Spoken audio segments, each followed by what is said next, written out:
We've come out to Australia for the first time in 2 years to see our rusty old camper van, which we've had for 20 years. We bought this vehicle on eBay. I think we paid about $6,200, and everywhere we go people ask the same question: what is it? One wrecker's yard even said, "Mate, that's the ugliest vehicle I've ever seen." And I wonder if anyone out there recognises this vehicle. This, in its day, was state of the art. Had a hot water system, dual gas system, a shower. It's a diesel vehicle, pop top, but it has this very strange looking face on it. As I say, we've owned this for 20 years and I think it's got over 500,000 kilometres on it now. It's probably been the most reliable vehicle I've ever owned, and if you come round to the back of the vehicle, some of you will recognise that as a 1980s Toyota HiAce. And as I say, this is the diesel model. What makes this so unusual is that nose cone. This van's affectionately named Babs after Barbara Streisand, and the nose cone is just basically an extra storage facility, so we keep things like our firewood, camp chairs and all that kind of good stuff, spare oil, in the front of this vehicle. And this is our first stop on the east coast. We've just driven over from the Southern Highlands to one of our favourite beaches called Jimmy's Beach, just on the edge of the Mire Lakes National Park. It's quite a windy day today. Still, the water's beautifully warm. How is it, Grace? What? How was the water? It's really warm. Such a stunning spot. We're going to be camping somewhere over there in the bush tonight, next to a river, hopefully. To wrench out our speedo cable going over an unsealed track, so I'm going to try and remove the whole cable and see if I can repair it, because unfortunately Toyota don't make that cable anymore for a van this age. So I've disconnected it from the transmission end, and now we just have to take all the shroud out and the instrument cluster and disconnect it from there. It's really easy to take the cluster out on one of these Toyota HiAces. There's just 2 screws, one here and here, to take the shroud off. There's just 4 screws here to undo to take this out, and there'll be the speedo cable and 2 ribbon cables to undo. Okay, that's the speedo cable there. You can see it's not actually attached, and there's just 2 ribbon cables with push clips underneath. Hey, what happens? How many times have you put the job all back together, tested it, everything works, then you find you've got one piece left over? I've had to take the whole thing to pieces again to get that little rubber grommet in there. I blame you, John. Actually, without John, I would never have sussed out why I couldn't do it before, because basically the plastic sheathing had lengthened, so we cut a piece out. So anyway, let's get that back on, get it back together, and go and have a cup of tea. We are very happy staying in our little camper van.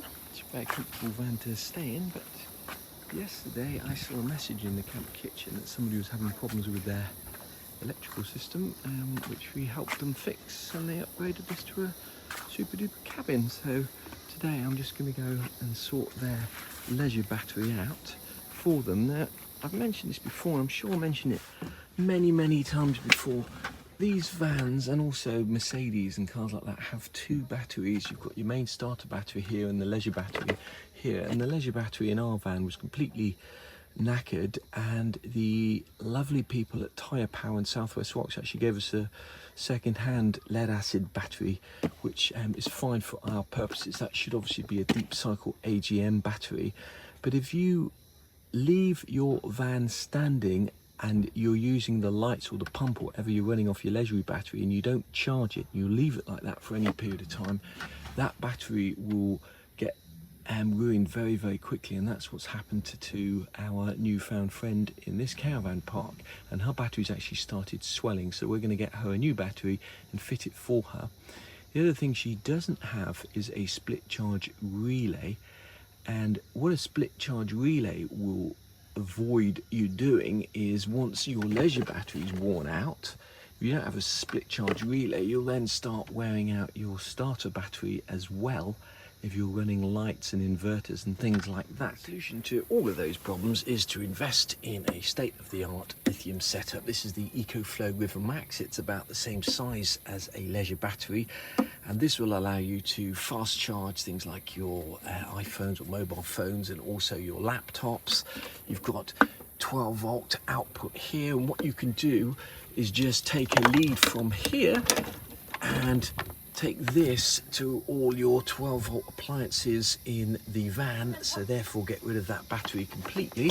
Obviously on the side here you've got your standard 240 volts outputs here, and on the other side here you can charge this unit either through the mains here, or you can charge it through the cigarette lighter by plugging that in. You can also plug a solar panel straight into there. So for example, you could get one of those split, have this permanently plugged into the cigarette lighter to charge it from the van, and also into a solar panel. So this is absolutely superb.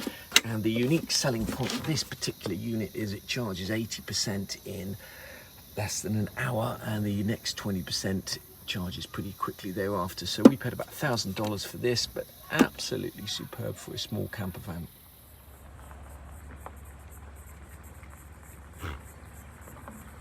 Here camped in the amazing Byron Bay and Discovery Parks, and I managed to fall out with my wife last night because the one time that she used the driver's side door, the handle broke.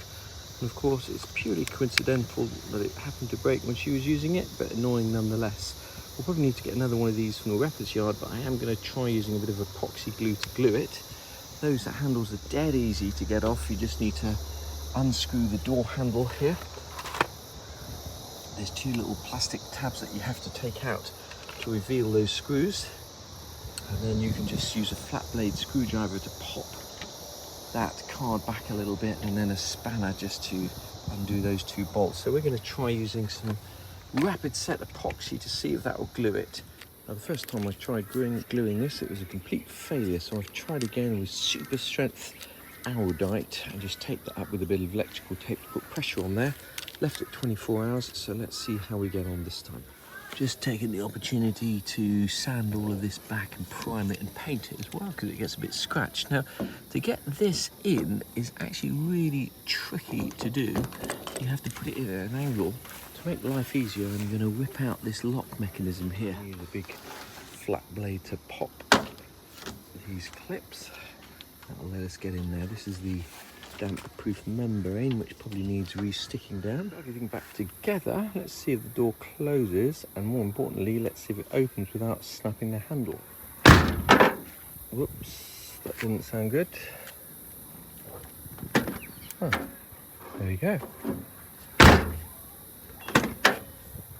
One door handle fixed. And what we'll probably do is get one of these from a wrecker's yard, because at some stage that's probably likely to break, and we're heading up towards Umundi, where there's a big wrecker's yard where we frequently got parts for this van, like mirrors, etc. But there we go, one door handle fixed. The lovely things about coming to Australia is just the plethora of wildlife. This is a little water dragon here, just come to say hello, and these things eat something like 300 mosquitoes in an hour, so you'll often find them by cafes as pets, or there's a really lovely restaurant called the Spirit House in Culham, based around a lake, and they have these running free to basically keep the mosquitoes and the flies away.